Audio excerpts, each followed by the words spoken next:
सवर्ण आरक्षण बीजेपी के लिए जितना बड़ा गेम चेंजर हो सकता है, तो उससे ज्यादा शायद आरजेडी को डैमेज करने वाली राजनीति भी। आरजेडी वो पार्टी थी जिसने सवर्ण आरक्षण का दोनों सदनों में विरोध किया था।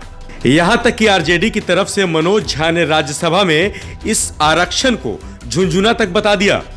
आरजेडी के विरोध के बाद लगातार ये सवाल उठने लगे थे कि लालू यादव की पार्टी से भूल हुई या जानबूझकर ऐसा किया गया।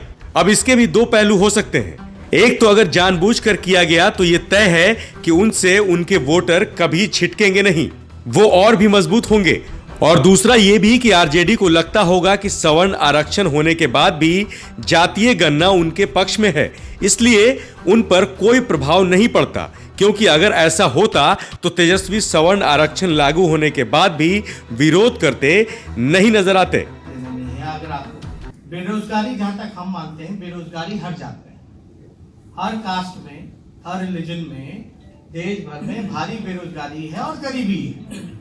लेकिन आप आरक्षण दे दीजिएगा और गरीबी मिट जाएगी।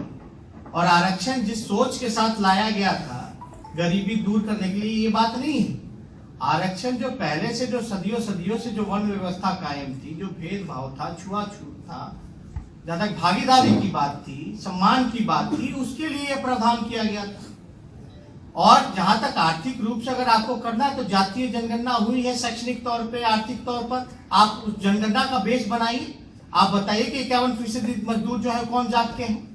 आप बताइए भूमिहीन कौन से जात के हैं, भीख मांगने वाले मंदिर मस्जिद के बाहर वो कौन से जात के हैं।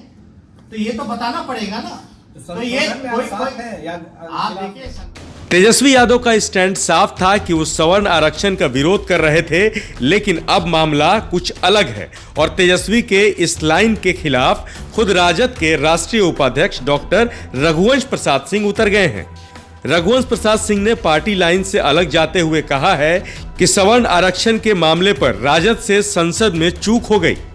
क्या रघुवंश प्रसाद सिंह डैमेज कंट्रोल में लगे हैं?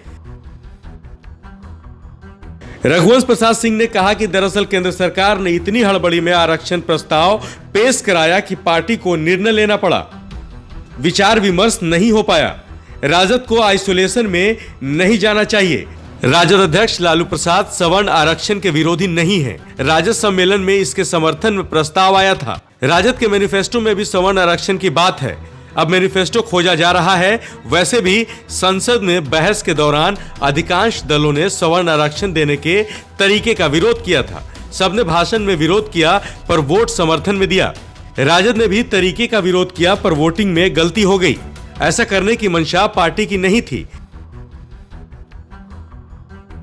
रघुवंश प्रसाद के इस बयान से साफ है कि वो पार्टी को डैमेज कंट्रोल से बचाने में लगे हैं और आने वाले दिनों में शायद पार्टी का स्टैंड भी बदल जाए। लेकिन तेजस्वी के पहले के बयानों से ऐसा लगता हुआ नहीं दिख रहा है।